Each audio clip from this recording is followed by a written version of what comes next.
An Israeli Special Forces security raid in the West Bank hotspot city of Jenin this afternoon left at least 4 dead, according to Palestinian sources, with the Palestinian Health Ministry saying another 20 were injured. Reports say that one of the dead, identified as Yusuf Abu Ashrim, is part of the Hamas terror group's armed operations wing, while another, Nidal Amin Kazem, is a member of the Islamic Jihad terror group and related to the same terrorist who gunned down 3 Israeli civilians in Tel Aviv last April. A third was shot after he attacked security forces, but no word yet on possible affiliations of him or the other fatality. Hamas did release a threat saying that Israel will pay for the actions in Jenin, and they went after the Palestinian Authority as well, saying that security cooperation undermines the conflict. Tensions in Israel are as high as they can be ahead of the Passover holiday and the Muslim holy month of Ramadan. Now, especially now after the daytime raid in Jenin this afternoon, where Israeli forces killed 4 Palestinians, 2 of them senior commanders of Hamas and the Palestinian Islamic Jihad. Now, we have seen this type of raids also during the day many times in Jenin and Nablus on a regular basis. Israel is trying to take out attackers or possible attackers, Palestinian militants.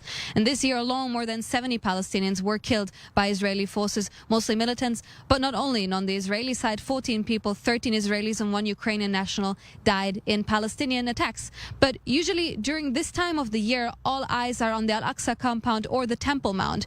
And this is where, especially during Ramadan, clashes between prayers and Israeli forces break out that can trigger wider reactions from Palestinian factions such as Hamas. And Hamas is already announcing that if Israel will violate the status quo of Al-Aqsa, it will intervene. And we have seen relative calm in Gaza during recent months, but Hamas certainly has praised the many attacks we've seen being carried out by Palestinians, and it is trying to connect the different scenes. And now on Sunday, there will be a summit taking place in Sharm el-Sheikh in Egypt between Israel and the Palestinian Authority, Egypt, Jordan, and the United States. And these talks are supposed to calm down the tensions and will focus on de-escalating ahead of Ramadan.